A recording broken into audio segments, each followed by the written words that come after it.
સ્વાધ્યાયનો 6.11 એક પદાર્થને યામ પદ્ધતિની z અક્ષ પર ગતિ સીમિત રાખવા f જેટલું અચળ બળ લગાડવામાં આવે છે, જે f બરાબર -i caret plus 2j caret plus 3k caret newton છે.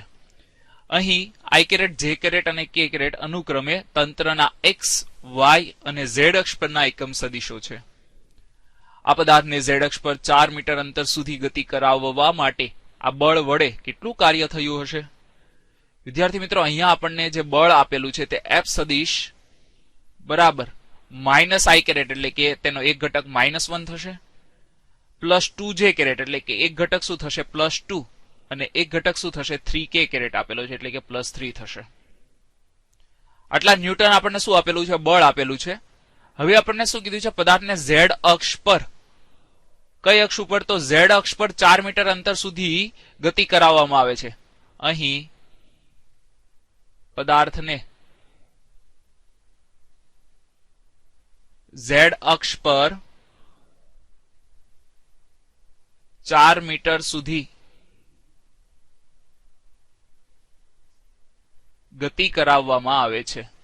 ગતિ કરાવવામાં આવે છે, જેથી એનું સ્થાનાંતર સદિશ આપણને શું મળશે?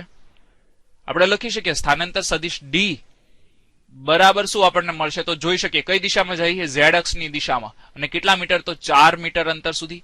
એટલે કે તેનો જે સદિશ છે તે આપણને શું મળશે? 4k કેરેટ, કારણ કે કઈ અક્ષમાં જાય છે? z અક્ષની દિશામાં. જેથી આપણે એને ઘટકો સ્વરૂપે પણ લખી શકીએ 0, 0 અને શું મળશે 4. તેનું કારણ શું છે? x અને y ઘટક હાજર નથી, માત્ર ને માત્ર z અક્ષ પર ગતિ કરે છે એટલા માટે. હવે મિત્રો આપણને થયેલું કાર્ય મેળવવાનું કહેલું છે, તો આપણે લખી શકીએ કાર્ય w બરાબર શું થશે? તો f સદિશ ડોટ આપણને શું મળશે? d સદિશ. એટલે કે -1 ગુણ્યા 0 એટલે કે 0 થશે, વત્તા 2 ગુણ્યા 0 એટલે કેટલા થશે? 0, વત્તા 4 ગુણ્યા 3, 4 તરીકે કેટલા થશે? 12. એટલે કે આપણે કહી શકીએ 12 જૂલ શું થયું હશે? કાર્ય થયું હશે. સ્વાધ્યાયનો 6.12 કોસ્મિક કિરણોના એક પ્રયોગમાં એક ઇલેક્ટ્રોન અને એક પ્રોટોનની હાજરી જોવા મળે છે, જેમાં ઇલેક્ટ્રોનની ગતિ ઉર્જા 10 કિલો ઇલેક્ટ્રોન વોલ્ટ અને પ્રોટોનની 100 કિલો ઇલેક્ટ્રોન વોલ્ટ છે. કોણ ઝડપી હશે, ઇલેક્ટ્રોન કે પ્રોટોન? બંનેની ઝડપનો ગુણોત્તર મેળવો. ઇલેક્ટ્રોનનું દળ 9.11 ગુણ્યા 10⁻31 કિલોગ્રામ અને પ્રોટોનનું દળ 1.67 ગુણ્યા 10⁻27 કિલોગ્રામ આપેલું છે. અને એક ઇલેક્ટ્રોન વોલ્ટ બરાબર 1.6 ગુણ્યા 10⁻19 જૂલ થાય છે. વિદ્યાર્થી મિત્રો, અહીંયા આપણને જે ઇલેક્ટ્રોન છે તેની ગતિ ઉર્જા આપેલી છે, તો આપણે અહીંયા લખી શકીએ ઇલેક્ટ્રોનની ગતિ ઉર્જા જેને આપણે ke વડે દર્શાવીએ. ke બરાબર આપણે લખી શકીએ શું આપેલા છે? તો 10 કિલો ઇલેક્ટ્રોન વોલ્ટ, જેથી આપણે લખી શકીએ 10 ગુણ્યા કિલો એટલે કે 10⁻³ અને 1 ઇલેક્ટ્રોન વોલ્ટ બરાબર 1.6 ગુણ્યા 10⁻19 જૂલ થાય છે. આનું સાદુરૂપ આપીશું ત્યારે આપણો જવાબ છે તે 1.6 ગુણ્યા 10⁻15 જૂલ થશે. હવે મિત્રો આપણને અહીંયા પ્રોટોનની ગતિ ઉર્જાની વાત કરીએ. પ્રોટોનની ગતિ ઉર્જા, તો પ્રોટોનની ગતિ ઉર્જાને આપણે kp વડે દર્શાવીએ તો લખી શકીએ kp બરાબર શું થશે? 100 કિલો ઇલેક્ટ્રોન વોલ્ટ આપણને આપેલા છે. 100 કિલો ઇલેક્ટ્રોન વોલ્ટ, તો આપણે તેને 100 એટલે કે 10⁻2 ગુણ્યા કિલો એટલે કે 10⁻³ અને 1 ઇલેક્ટ્રોન વોલ્ટ એટલે કે 1.6 ગુણ્યા 10⁻19 જૂલ. આપણે એને 10⁻15 ના સ્વરૂપમાં દર્શાવીએ તો લખી શકીએ 16 ગુણ્યા 10⁻15 જૂલ આપણો શું થશે? જવાબ થશે. તો આપણને શું મળી ગઈ? પ્રોટોનની ગતિ ઉર્જા મળી ગઈ. હવે વિદ્યાર્થી મિત્રો, આપણે ગતિ ઉર્જાનું જે સૂત્ર જાણીએ છીએ તેના આધારે લખી શકીએ ગતિ ઉર્જાના સમીકરણ પરથી આપણે શું લખી શકીએ? ગતિ ઉર્જા k બરાબર શું થશે?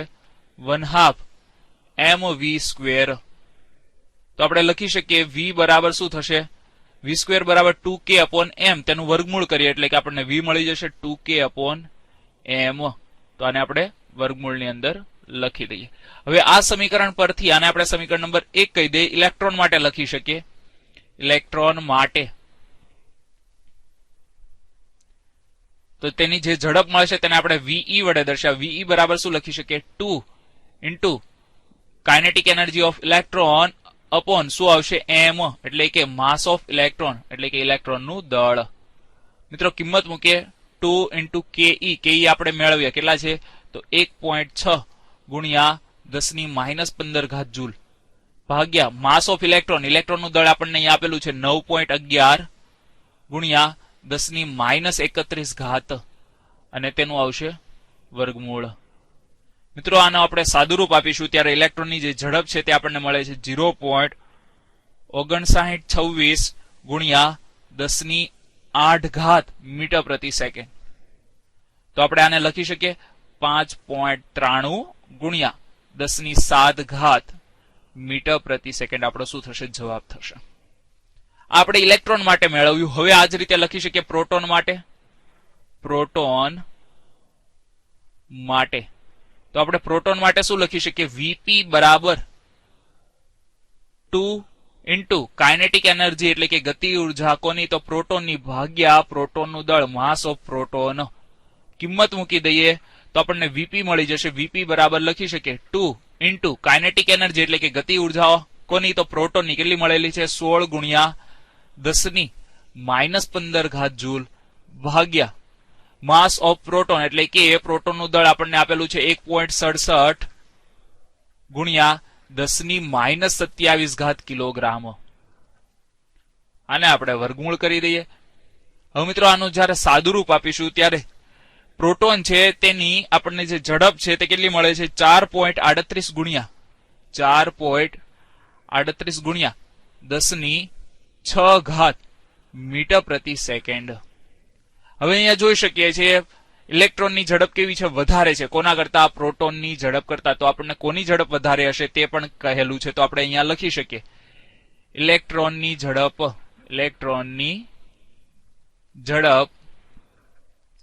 પ્રોટોન કરતા કેવી હશે? વધારે હશે. પ્રોટોન કરતા વધારે હશે. હવે મિત્રો આપણને ગુણોત્તર શોધવાનો કહેલો છે. તો આપણે વીઈ અપોન વીપી મેળવવાના છે. તો આપણે લખી શકીએ વીઈ અપોન વીપી. તો ઇલેક્ટ્રોનની આપણને જે ઝડપ છે તે કેટલી મળેલી છે? 5.93 ગુણ્યા 10⁷ મીટર પ્રતિ સેકન્ડ ભાગ્યા પ્રોટોનની આપણને ઝડપ મળી 4.38 ગુણ્યા 10⁶ મીટર પ્રતિ સેકન્ડ. આનું જયારે આપણે સાદુરૂપ આપીશું ત્યારે જે આપણો જવાબ છે તે મળે છે 13.54 જેમ 1 એટલે કે 13.54 ભાગ્યા 1 એ આપણો શું થશે? વીઈ અપોન વીપી નો ગુણોત્તર. સ્વાધ્યાયનો 6.13 2 mm ત્રિજ્યાનું વરસાદનું એક ટીપું 500 મીટર ઊંચાઈએથી જમીન પર પડે છે. ઘટતા પ્રવેગથી એટલે કે હવાના શાંતા અવરોધના કારણે તે મૂળ ઊંચાઈએથી અડધી ઊંચાઈ પ્રાપ્ત ના કરે ત્યાં સુધી પડે છે, જ્યાં તે અંતિમ ઝડપ પ્રાપ્ત કરે છે અને ત્યારબાદ તે એકધારી સમાન ઝડપથી ગતિ કરે છે. તેની સફરના પ્રથમ અને બીજા અડધા ભાગ દરમિયાન ગુરુત્વાકર્ષણ બળ વડે ટીપા પર થયેલું કાર્ય કેટલું હશે? જો તે 10 મીટર પ્રતિ સેકન્ડની ઝડપથી તેની સફર પૂરી કરીને જમીન પર પડે તો તેની આ સફર દરમિયાન અવરોધક બળ વડે ટીપા પર થયેલું કાર્ય કેટલું હશે? વિદ્યાર્થી મિત્રો અહીંયા આપણને જે ઊંચાઈ છે તે h બરાબર આપણને કેટલી આપેલી છે? તો 500 મીટર આપેલી છે. તો આ 500 મીટરમાંથી 250 મીટર સુધી ઊંચાઈની જે અડધી જયારે ઊંચાઈ પ્રાપ્ત કરે છે એટલે કે ત્યાં સુધી નીચે આવે ત્યારે તેની જે ઝડપ છે તે કેવી થઈ જાય છે? તો ટર્મિનલ ઝડપ પ્રાપ્ત કરે છે. ટર્મિનલ ઝડપ એટલે કે શું? કે એવી અંતિમ ઝડપ ત્યારબાદના બાકીના જે અંતર દરમિયાન તેની ઝડપ કેવી રહે છે? અચળ રહે છે, એટલે કે બદલાતી નથી. તો આપણે અહીંયા h કેટલા આપેલા છે? તો 500 મીટર આપેલા છે. આ જે બુંદ છે તેની ત્રિજ્યા પણ આપણને આપેલી છે. r બરાબર કેટલી આપેલી છે? 2 mm. તેને આપણે મીટરમાં ફેરવીએ તો આપણે લખી શકીએ 2 × 10⁻³ મીટર થશે. અને અંતિમ જે ઝડપ છે તે vf આપણને કેટલી આપેલી છે? તેની 10 મીટર પ્રતિ સેકન્ડ. હવે વિદ્યાર્થી મિત્રો આપણે અહીંયા કાર્ય શોધવું છે, એટલે કે ગુરુત્વાકર્ષણ બળ પણ શોધવું પડશે. ગુરુત્વાકર્ષણ બળ શોધવા માટે આપણને બુંદનું દળ જાણવું જરૂરી છે. અને દળ જાણવા માટે આપણને બુંદનું કદ અહીંયા ત્રિજ્યા આપેલી છે, તો તેના આધારે આપણે કદ મેળવીશું અને ત્યારબાદ તેના આધારે શું મેળવી શકીશું? દળ મેળવી શકીશું. તો આપણે સૌપ્રથમ અહીંયા બુંદનું કદ મેળવીએ. બુંદનું કદ, જેને આપણે v બરાબર 4/3 પાઈ આર ક્યુબ લખી શકીએ. મિત્રો, બુંદના દળની વાત કરીએ તો બુંદનું દળ m બરાબર શું થશે આપણા માટે? તો કદ ગુણ્યા પાણીની ઘનતા રો. હવે કદ આપણને અહીંયા આપેલું છે 4/3 પાઈ આર ક્યુબ ઇન્ટુ રો એટલે કે પાણીની ઘનતા. મિત્રો, આમાં કિંમત મૂકીએ તો m બરાબર આપણે 4/3 પાઈની કિંમત ઇન્ટુ પાઈ આર આપણને અહીંયા આપેલા છે 2 × 10⁻³ ઘાત -3 ઘાત. એનો શું આવશે? ઘન આવશે ઇન્ટુ રો. રો એટલે કે પાણીની ઘનતા 10⁻³ ઘાત કિલોગ્રામ પર મીટર ક્યુબ. સાદુરૂપ આપીશું ત્યારે આપણે આ જે બુંદનું દળ છે તે આપણને કેટલું મળે છે? 33.5 ગુણ્યા 10⁻6 ઘાત કિલોગ્રામ. હવે મિત્રો, જે આ બુંદ છે તેના ઉપર જે ગુરુત્વાકર્ષી બળ લાગે છે તેની પણ આપણે ગણતરી કરી લઈએ કે ભાઈ બુંદ પરનું ગુરુત્વાકર્ષી બળ F બરાબર આપણે શું લખી શકીએ? mg, m into g. એમની કિંમત આપણી પાસે છે 33.5 ઇન્ટુ 10⁻6 ગુણ્યા g ની કિંમત 9.8. આનો ગુણાકાર કરી આપણે સાદુરૂપ આપીશું ત્યારે તે આપણો જવાબ છે તે મળે છે 328.3 ગુણ્યા 10⁻6 ઘાત ન્યૂટન. આટલું ગુરુત્વાકર્ષી બળ લાગે છે. હવે મિત્રો, પ્રથમ હાફ એટલે કે પ્રથમ અડધા અંતર દરમિયાન એટલે કે અડધું અંતર કેટલું થશે? 250 મીટર. 250 મીટરની ઊંચાઈ સુધી થયેલું કાર્ય કેટલું હશે? તો બળ ગુણ્યા સ્થાનાંતર. તો આપણે લખી શકીએ પ્રથમ અડધા અંતર દરમિયાન, અંતર કાપવા દરમિયાન ગુરુત્વાકર્ષી બળે કરેલું કાર્ય, ગુરુત્વાકર્ષી બળે કરેલું કાર્ય, જેને આપણે W1 વડે દર્શાવ્યું, કારણ કે પ્રથમ હાફની વાત કરી રહ્યા છે એટલા માટે. તો આપણે W1 બરાબર શું લખી શકીએ? તો બળ ગુણ્યા સ્થાનાંતર ગુરુત્વાકર્ષી બળ F ઇન્ટુ સ્થાનાંતર કેટલું થઈ રહ્યું છે? તો આપણે જોઈ શકીએ 500 મીટરના અડધા એટલે કે 250 મીટર થશે. તો આપણને F અહીંયા મળ્યા છે 328.3 ગુણ્યા 10⁻6 ગુણ્યા 250. આનું આપણે જયારે ગણતરી કરીને સાદુરૂપ આપીએ છીએ ત્યારે આપણો જવાબ છે તે 0.082 જૂલ મળે છે.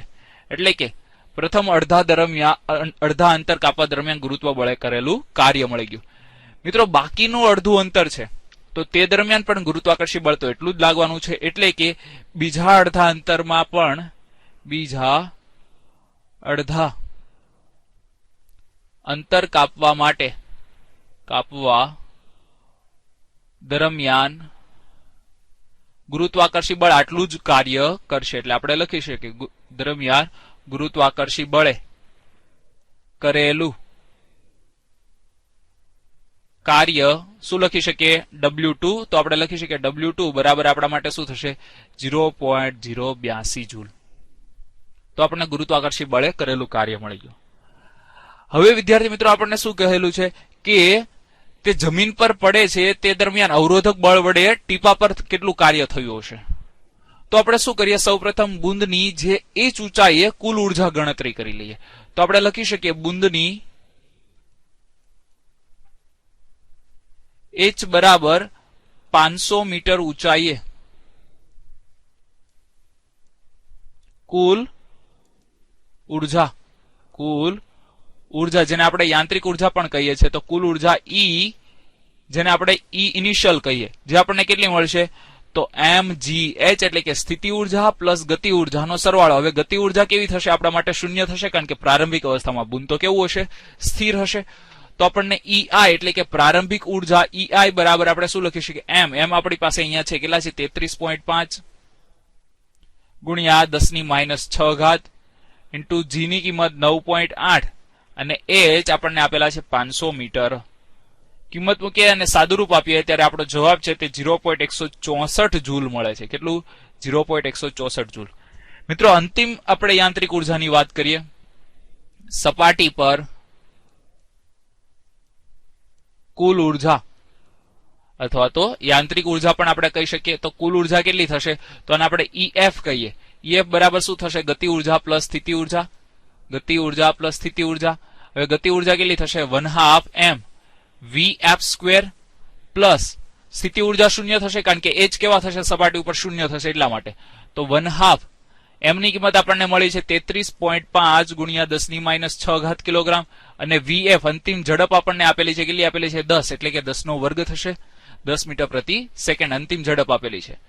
મિત્રો આનું સાદુરૂપ આપીએ છીએ ત્યારે આપણને EF છે તે 0.0011675 જૂલ મળે છે. હવે મિત્રો આપણને જ્યારે અહીંયા EF છે અંતિમ જે ઉર્જા છે તે કેવી મળે છે? ઓછી મળે છે. પ્રારંભિક ઉર્જા કેવી હતી? વધારે હતી. એટલે કે અહીંયા જોઈ શકીએ આપણે યાંત્રિક ઉર્જા તો યાંત્રિક ઉર્જા સંરક્ષણને આધારે કહી શકીએ અચળ રહેવી જોઈએ, પરંતુ રહેતી નથી. હવે આપણે અસંરક્ષી બળ વડે થયેલું જે કાર્ય હતું તેના માટે આપણે યાંત્રિક ઉર્જા સંરક્ષણના સમીકરણ હતું તેમાં કંઈક સુધારો કરેલો, અને જેના આધારે આપણને મળેલું કે યાંત્રિક ઉર્જામાં થતો જે ફેરફાર છે એટલે કે ડેલ્ટા E એ અસંરક્ષી બળે કરેલા કાર્ય જેટલો હોય છે, એટલે કે WNC જેટલો હોય છે. એટલે કે અહીંયા અસંરક્ષી બળ કયું છે? તો આપણું તો ઘર્ષણ બળ, એટલે કે હવાના ઘર્ષણના કારણે ઘર્ષણ બળ વડે થતું કાર્ય એ કેટલું હશે? તો યાંત્રિક ઉર્જાનો જે ફેરફાર થતો હશે તેટલું શું થશે? અસંરક્ષી બળ વડે થતું કાર્ય હશે. તો આપણે યાંત્રિક ઉર્જાનો અહીંયા શું મેળવી લઈએ? ફેરફાર મેળવી લઈએ, એટલે આપણને WNC મળી જશે. તો એ આપણને શું મળશે? EF minus EI. EF આપણે અહીંયા મેળવ્યા 0.001675 માઇનસ EI આપણી પાસે 0.164 જૂલ. મિત્રો આનું સાદુરૂપ આપીશું ત્યારે આપણો જવાબ -0.162 જૂલ મળે છે. એટલે આપણે કહી શકીએ ઘર્ષણ બળ વડે થયેલું કાર્ય કેટલું હશે? -0.162 જૂલ. યુટ્યુબના તમામ દર્શક મિત્રોનું અહીંયા અમે સ્વાગત કરીએ છીએ.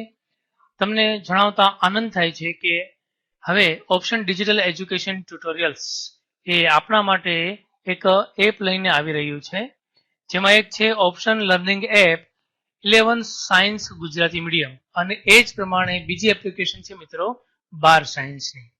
મિત્રો આ બંને એપ્લિકેશન એ ડેમો વર્ઝન છે.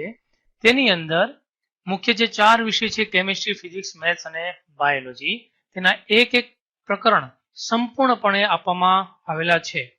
તો અમે આશા રાખીએ કે તમે આ એપ્લિકેશનને ડાઉનલોડ કરશો અને ઇન્સ્ટોલ કરશો.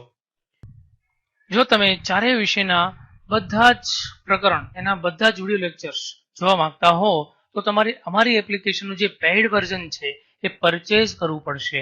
અને પરચેઝ કરવા માટે એપ્લિકેશનની જે સ્ક્રીન છે મિત્રો એમાં આપવામાં આવેલા જે મોબાઈલ નંબર છે એના દ્વારા અમારો સંપર્ક કરવો પડશે.